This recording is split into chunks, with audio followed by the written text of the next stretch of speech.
Wanted to show this article highlighting how Elon Musk is essentially bullying Republican members of Congress. So this article is highlighting that senators are nervous that they're afraid of Musk funding their primary challengers.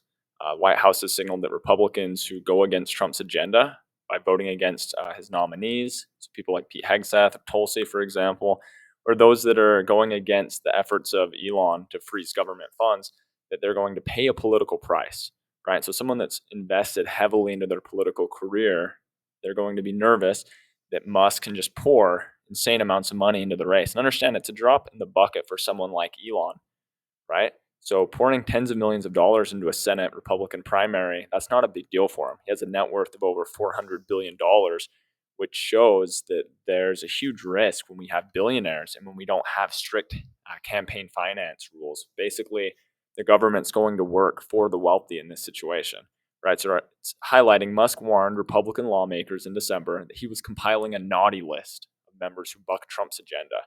This is authoritarianism, basically rule by the wealthy.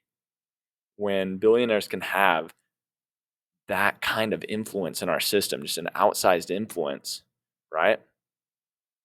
Okay, and so goes on to say that's one of the reasons why you see people who are close to an election voting for certain nominees. So the senators, for example, who are up in 2026, they're going to be more likely to go along with them. Where if you have a senator that doesn't need to be reelected until 2030, they should feel safer, but it's still just something that is absurd that we have to deal with this in American politics.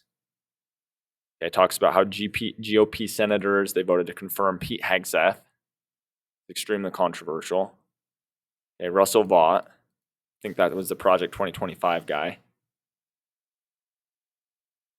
Okay, and so again, it's just this idea of like power in society. What kind of society do we want to have if this trend continues? Uh, I just did some calculations on it where basically if Elon was able to live to the age of 100, he's going to have, if his wealth continues to grow at 10%, I want to say it was around like 20 to 30 trillion, right? If there are medical advancements that allow him to live longer, if he hypothetically lived until 200, his wealth would be at over 400 trillion by that point. Again, tens of millions is nothing to him. This is extremely dangerous, and we want to push for campaign finance reform in the near future. Democrats should be pushing for campaign finance reform. This is, again, an absurd, scary thing that is not good for the country if politicians are afraid of basically oligarchs just raising insane amounts of money for their competitors.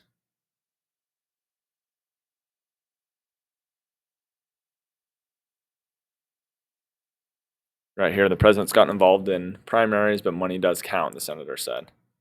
Highlights that Musk spent nearly $300 million to help elect Trump. All the people that talk of like conspiracies, George Soros, Alex Jones is always talking about this. Where are they on it? It's just like, oh, Elon's our guy, so we like him. It's obscenely corrupt that this is happening.